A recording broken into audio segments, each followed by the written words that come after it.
Now let's turn to the tropics, and we are now at our 12th named storm, folks. Last time I spoke to you about an hour ago, we had Tropical Depression 13. We said it was going to become Lee at some point tonight. It became Lee as of the 5 o'clock advisory. Right now, the winds are 45 miles per hour. It is very, very far away from any land masses. In fact, we're about 1,300 miles away from the Lesser Antilles, so it's just in the middle of the open waters in the Atlantic Basin.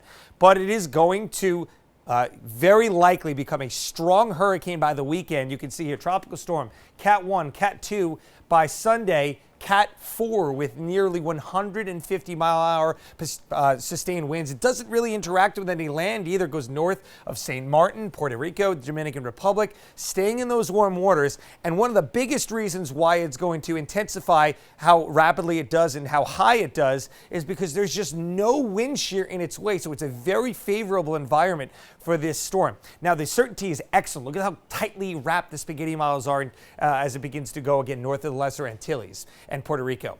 Then that's when the uncertainty comes in, lot of it.